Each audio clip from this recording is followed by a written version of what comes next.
Baik, tuan-tuan yang saya muliakan, balik tentang Nabi Muhammad tadi. Adalah benda lain yang Allah nak bagi pada Nabi Ibrahim bila disuruh sembelih. Adalah benda yang Allah Ta'ala nak bagi pada Aisyah bila kahwin dengan Nabi Muhammad. Adalah benda yang Allah Ta'ala nak bagi pada Nabi Muhammad lepas dia diperintah duduk dalam gua. Adalah benda yang Allah nak bagi pada Khadijah lepas dia benarkan Rasulullah duduk dalam gua. Semuanya ni tuan-tuan adalah mempunyai rahsia dia, ada hikmah tersembunyi. Yang inilah yang datang, yang percaya orang beriman. Bagi orang yang iman dia tak ada, kerja dia petikai. Rupanya Nabi Muhammad duduk dalam gua pasal apa? Sebab nak menerima wahyu yang sangat hebat, nak menerima perintah perlantikan Rasul yang sangat mulia. Maka dapatlah satu perintah besar, dapat satu ayat yang hebat, turunnya ayat yang pertama daripada Al-Quranul Karim. Rupanya tuan-tuan ada benda lain Allah nak bagi. Sebab itu jangan petikai perintah Tuhan. Kenapa saya perlu bersunat, Ustaz? Ustaz tahu tak, bila bersunat pada orang perempuan, kami dah tak merasa lagi kenikmatan bersama. Yang ni satu perempuan, saya buat satu soal jawab di Kuala Lumpur. Kenapa Islam menyuruh bersunat pada orang perempuan? Saya tanya kawan-kawan saya yang tidak Islam, mereka tak bersunat. Apa rasa? Apa beza? Apa beza? Makcik ni garangnya.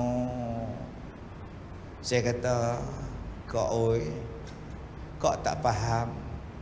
Yang kata berkhitan, yang kata bersunat itu macam-macam, tuan-tuan.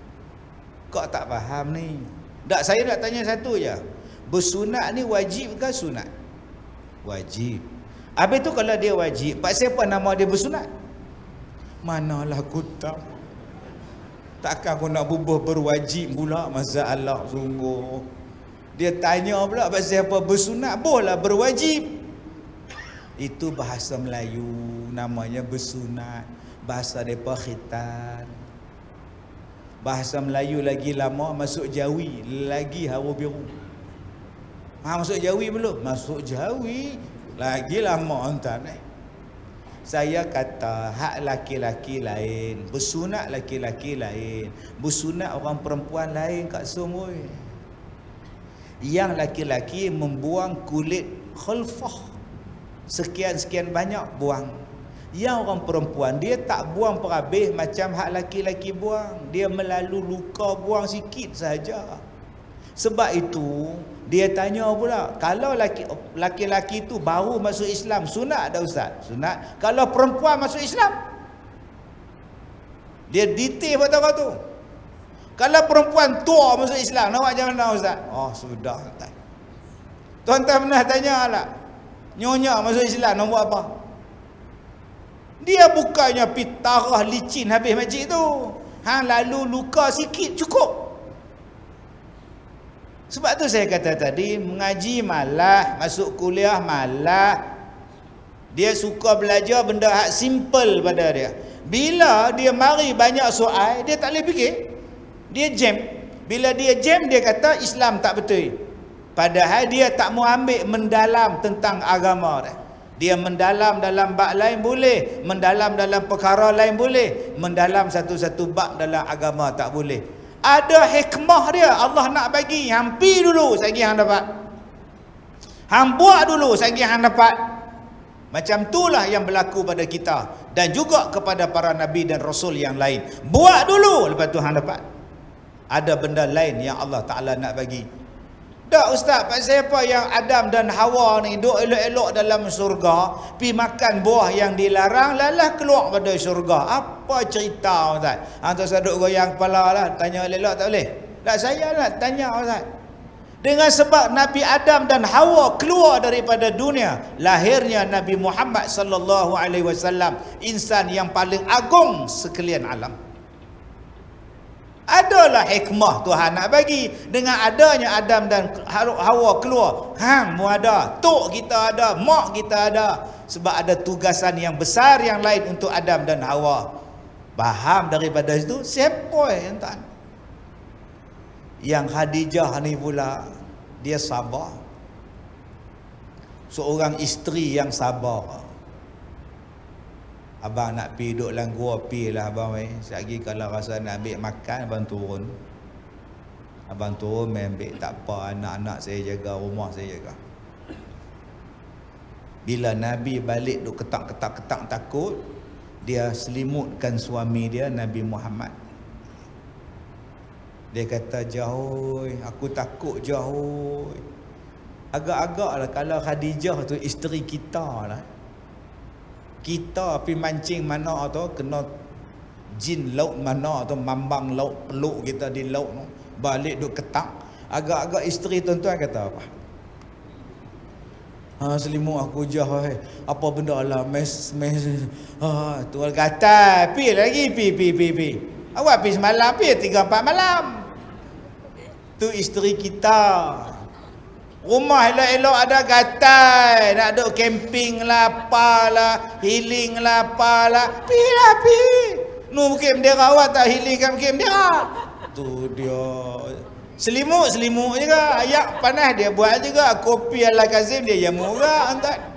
Tapi mulut tu beza entah. Siti Khadijah dia selimutkan suami dia. Suami dia kata, aku takut wahai Khadijah. Aku takut, aku tak pernah jumpa apa benda ni. Apa ni? Tu Khadijah kata, wahai suamiku, tak apa. Nanti kita pergi jumpa pak menakan kita. Pak menakan kita ni orang alim. Dia tahulah kot makhluk apa yang pergi jumpa dengan suami saya ni. Itulah peranan seorang suami kat semua. Janganlah duk beban mak Allah tu lagi. Dah lah terbeban banyak dah. Balik-balik rumah. Isteri pula duk beban pula. Ya Allah dengan beban. Kena saman tak apa lagi. Kena beban tu Allah. Mulut pula popek satu flat dengar. Oi diamlah orang nak tidur. Shut up. Yo. Oh, sudah tuan-tuan. Satu flat bergaduh dengan isteri kita. Allah. Nak pergi masjid pun malu tuan. Jadi tuan-tuan yang saya muliakan. Subhanallah. Macam pengalaman tu tuan. Macam pernah rasa tuan. Baik. Ya. Ada blok tu. Mudah sungguh no. Subhanallah. Masya-Allah. Baik tuan-tuan yang saya muliakan. Siti Khadijah kata, wahai suamiku, jangan duk kelang kabut. Duk diam-diam, dia kata tenang-tenang. Nabi Muhammad ni Siti Khadijah sumpah. Kalla wallahi, tidak sebegitu wahai suamiku. Demi Allah kata dia, kalla wallahi ma yukhzikallahu abada. Allah tidak akan mensia-siakan kamu selama-lamanya. Nampak tu? Siti Khadijah cakap dekat Rasulullah, wahai suamiku, Allah Ta'ala tidak akan mensia-siakan Rasulullah, mensia-siakan engkau selama-lamanya. Ini dia. Jadi tuan-tuan, kita rasa tak hari ni Allah macam tak perhati kita? Kita nak tak supaya Allah tengok kita, Allah layan kita? Kita nak tak supaya doa kita mustajab? Kita nak tak supaya Allah Ta'ala ni kasih pada kita? Macam mana Allah Ta'ala kasih pada Nabi, sayang pada Nabi, jaga Nabi? Nak ustaz? Kalau gitu jadilah apa yang Nabi buat. Jangan kita jadi Nabi. Dia kata, ustaz saya pun nak jadi Nabi ustaz. Kok Allah jaga saya. Kebetulan nama saya Yasin. Elok. Dia baca surah Yasin tu. Yasin wal Qur'anil Hakim. Innaka laminal mursalin. Yasin, demi Al-Quran, engkau adalah Rasul. Subhanallah. Buat tenang. Ini parah ni. Tenang. Ini parah ni tuan-tuan yang saya muliakan. Dia mengaku yang diri dia Nabi. Kita bukan Nabi, tapi kita buat apa yang Nabi suruh buat. Kita amalkan apa yang Nabi suruh kita buat. Sebab itu kalau kita nak supaya Allah pelihara kita, Allah Ta'ala jaga kita, kita buat apa yang Nabi buat, InsyaAllah Allah jaga kita. Masalah kita hari ini, nak Allah jaga kita, tapi hak Nabi buat kita tak mau buat. Musuh lagi pula. Musuh pula. Kalau hang tak jumpa, jangan cakap tak ada. Sampai baca Al-Fatihah lepas mayang, musalah. Warat. Kalau hang tak jumpa, jangan cakap tak ada. Siap sumpah lagi. Demi Allah, Nabi tak baca Al-Fatihah lepas mayang. Siap sebut demi Allah lagi. Tak, kalau nak sebut Al-Fatihah apa masalah? Apa masalahnya kalau baca surah Al-Fatihah lepas mayang? Apa masalah? Aduh, semua jadi masalah tuan.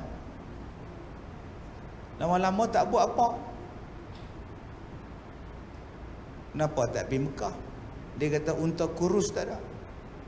Dalam Quran, pergilah haji, nanti akan datang haji dengan keadaan unta-unta yang kurus.